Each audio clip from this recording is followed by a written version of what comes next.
Selamat siang rekan-rekan, selamat siang yang saya hormati dosen pengampu Dr. Rio Afrandi STMT BC MCP. Perkenalkan saya Dionysius Rafael dengan NIM 252073002 dari kelas F, Program Studi Manajemen Universitas Dirgantara Marsekal Surya Dharma. Pada kesempatan ini, saya akan mempresentasikan materi mengenai metode transportasi dengan pendekatan least cost method atau metode biaya terendah yang merupakan salah satu metode dalam mata kuliah Operational Research untuk memperoleh solusi awal distribusi dengan biaya serendah mungkin. Sebelum membahas least cost method, kita perlu memahami terlebih dahulu apa yang dimaksud dengan model transportasi. Model transportasi adalah metode yang digunakan untuk menentukan bagaimana barang dikirim dari beberapa sumber menuju beberapa tujuan dengan biaya total yang paling rendah.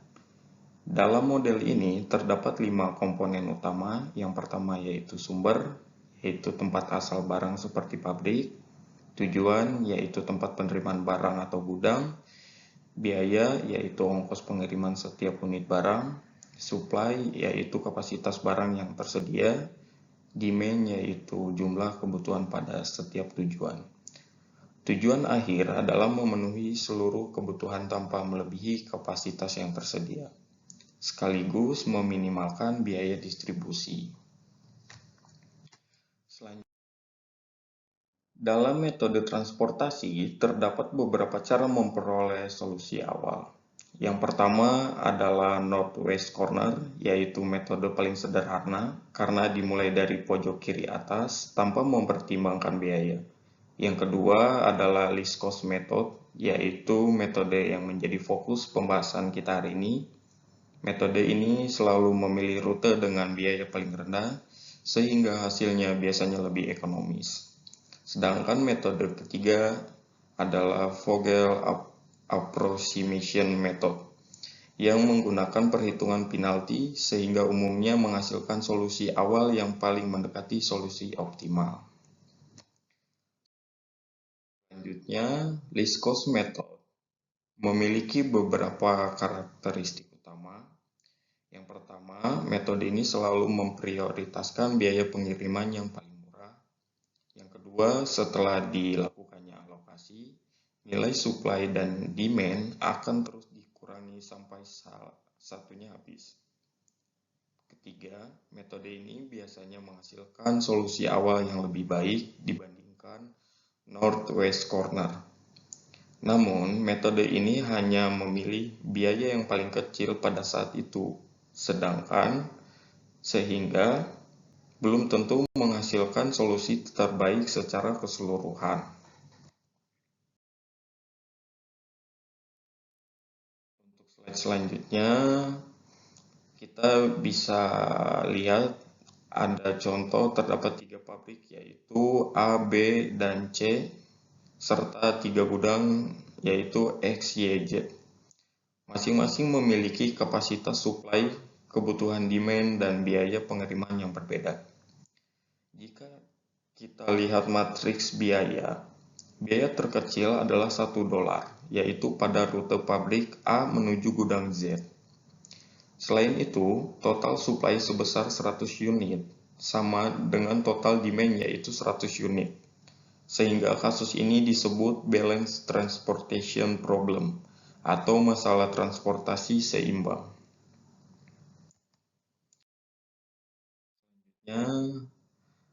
Langkah-langkah least cost method cukup sederhana. Pertama, kita mencari sel dengan biaya yang paling murah. Kedua, kita mengalokasikan jumlah barang sebanyak mungkin berdasarkan nilai terkecil antara supply dan demand. Yang ketiga, setelah alokasi dilakukan, supply dan demand dikurangi sesuai jumlah yang dialokasikan.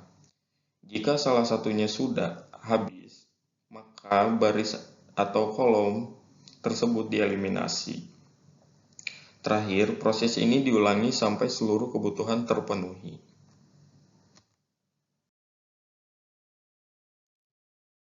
Setelah seluruh proses dilakukan, diperoleh 5 rute distribusi A ke Z sebanyak 20 unit, A ke X sebanyak 10 unit, B ke Y sebanyak 40 unit, C ke X sebanyak 10 unit, C ke Y sebanyak 10 unit.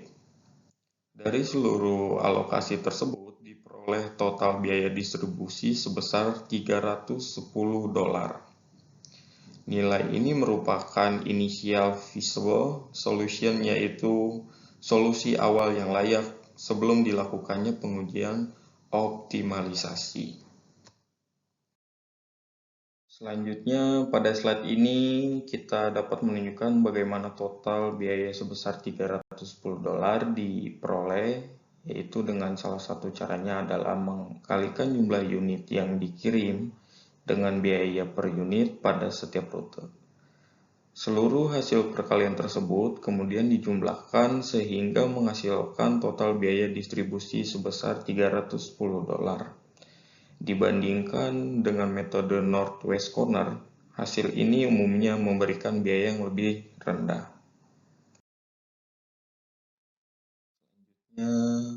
Least cost method memiliki beberapa kelebihan. Yang pertama, mudah dipahami karena langkah-langkahnya sederhana. Kedua, mampu menghasilkan biaya awal yang lebih rendah dibandingkan metode Northwest Corner. Yang ketiga, metode ini langsung mengutamakan rute dengan biaya paling rendah. Selain itu, proses perhitungannya relatif lebih cepat sehingga cocok digunakan sebagai solusi awal dalam permasalahan transportasi. Selanjutnya, kekurangan least cost method. Meskipun memiliki banyak kelebihan, metode ini juga mempunyai beberapa keterbatasan. Least cost method hanya mempertimbangkan biaya saat ini tanpa melihat dampak terhadap langkah berikutnya. Akibatnya, pada tahap akhir bisa saja tersisa rute dengan biaya yang mahal. Oleh karena itu, hasil least cost method belum tentu optimal dan masih perlu diuji menggunakan metode MODI atau stepping stone untuk memastikan tidak ada solusi yang lebih baik. Berikut adalah langkah yang harus dilakukan selanjutnya, yaitu dengan optimalisasi dengan MODI, yang kedua stepping stone method. Selanjutnya, sebagai ringkasan, least cost method dimulai dari data supply dan demand. Selanjutnya, dipilih rute dengan biaya terendah. Kemudian dilakukan alokasi sehingga seluruh kebutuhan terpenuhi. Pada contoh yang telah dibahas, diperoleh 5 rute distribusi dengan total biaya sebesar $310. Jadi, least cost method merupakan metode yang efektif untuk memperoleh solusi awal dengan biaya yang relatif rendah. Demikian presentasi saya mengenai least cost method. Kesimpulannya, metode ini merupakan salah satu teknik penyelesaian awal dalam model transportasi yang bertujuan meminimalkan biaya distribusi melalui pemilihan rute dengan biaya terendah. Terima kasih atas perhatian Bapak dosen dan teman-teman sekalian. Saya mohon maaf apabila terdapat kekurangan dalam penyampaian materi ini. Terima kasih.